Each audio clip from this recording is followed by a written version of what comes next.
Zack Snyder just sent a Batman-related message to his fans and Netflix, less subtle than Bill Cosby bartending. James Gunn, co-CEO of DC Studios, continues his feud with prominent leaker Jeff Sneider and shoots down Wonder Woman rumors and drops Batman news so baffling that fans are wondering if the studio is already cooked. Is the Netflix deal solidified, or is it about to get trumped out of existence? More chaos than an Alec Baldwin movie set.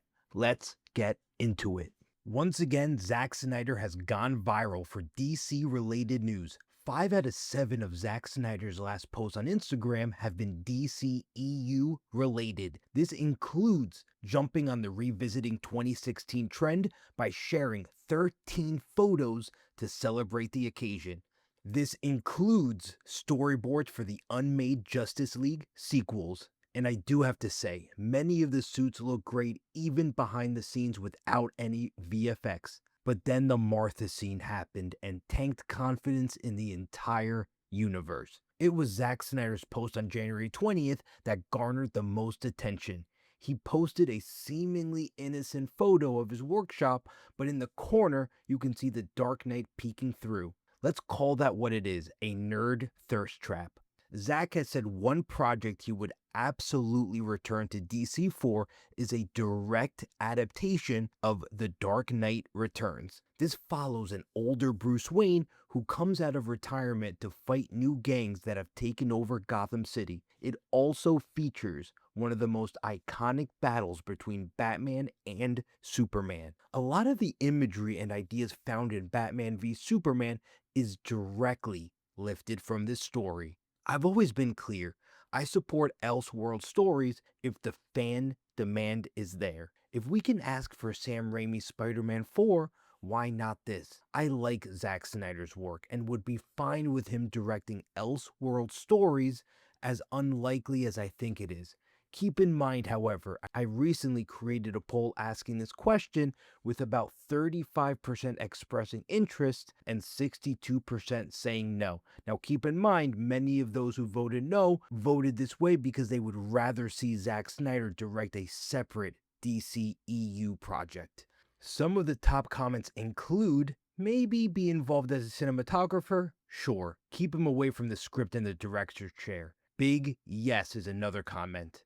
Another one said, anything's gotta be better than those two stupid Joker movies. And lastly, another top comment was, and we already got it. It's called Batman vs. Superman. Comment below, do you want to see Zack Snyder return to direct a live-action The Dark Knight Returns movie? Or would you rather see him finish the Justice League sequels, or should his chapter with DC stay closed?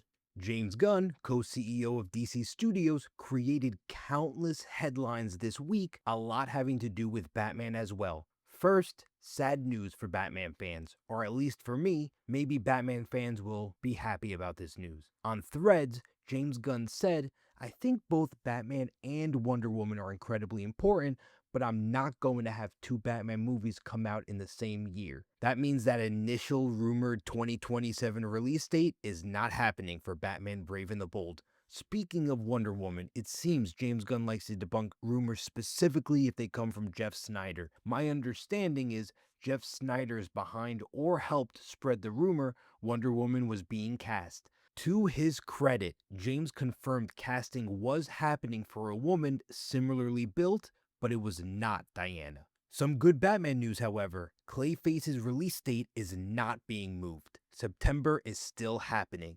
James has not seen the first cut of the movie yet, meaning a trailer is not happening soon. The bad news, with Batman Brave and the Bold not releasing in 2027, the rush isn't there and they haven't even begun production.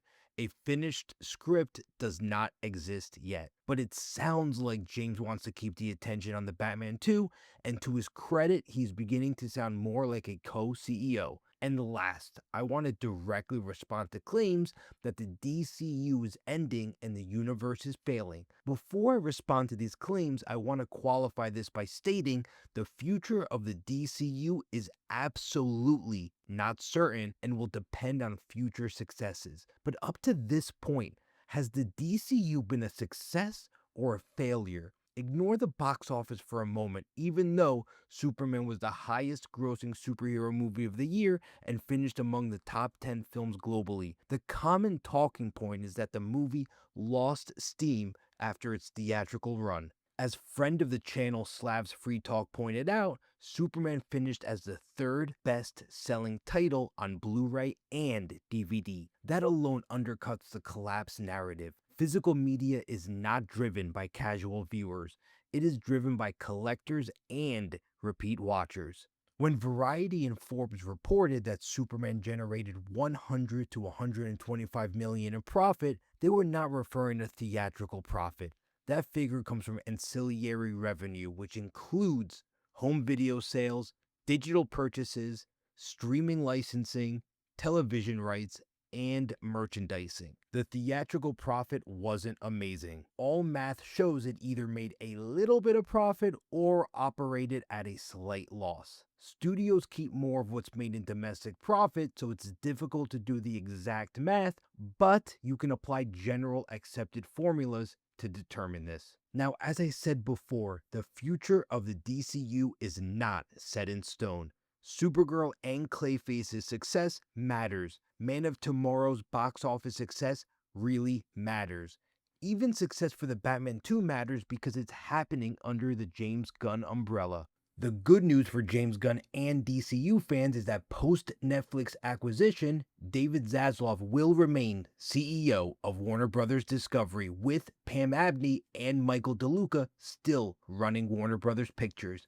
That matters because these are the same executives who publicly backed Gunn and Peter Safran when the DCU reboot was announced and have continued to do so since release. And this is not passive support. WBD actively pushed Superman across the awards circuit, including targeting the Oscars, Golden Globes, Critics' Choice, PGA, DGA, WGA, and Guild categories, from technical awards like score, sound, and visual effects to broader categories tied to direction and screenplay. Studios do not spend real money on award pushes unless they believe in the long-term value of the project and the leadership behind it. So let's be clear, this does not happen with dead universes. The Netflix acquisition of WBD is now trending further in Netflix's favor. Despite Paramount's attempts to interfere with the deal, Netflix responded by strengthening its offer. Netflix revised the agreement to be more favorable to WBD by expanding the theatrical window to about 45 days, up just from over 2 weeks. That change protects box office revenue and awards eligibility. Netflix also restructured the deal into an all-cash offer. Personally, I hope they solidify the deal with money in suitcases. However, there's a bigger but than a Kardashian after implants: Donald Trump and his administration. He has publicly attacked Netflix on Truth Social. That matters because antitrust enforcement flows from the executive branch. Large media mergers are reviewed by the DOJ Antitrust Division and the FTC, and their leadership is appointed by the president, meaning those who have the power to stop this were personally appointed by Donald Trump. After the deal is filed, federal regulators will look at it, and if they don't think it's a problem, they will do nothing and the deal goes through automatically. If they do think there's a problem, they have to sue in federal court and convince a judge to stop it. Regulators don't get to block deals by opinion or vote. Where the Trump administration matters is before that point. The president appoints the people who run the DOJ and the FTC. Those leaders decide how aggressive regulators are and whether they even bring a case. Trump doesn't approve or reject the deal himself, but his administration controls whether the government steps in at all. He has fired heads of agencies who haven't done what he asked. The only actual vote happens inside the company. Warner Bros. Discovery shareholders have to vote to sell the company. If they vote yes and regulators don't sue, the deal closes. If they vote no, the deal is deader than Uncle Ben. So there you have it. Major news coming from the DC front, from the Warner Bros. Discovery front, from the Netflix front, and be sure to subscribe for more videos and updates like this.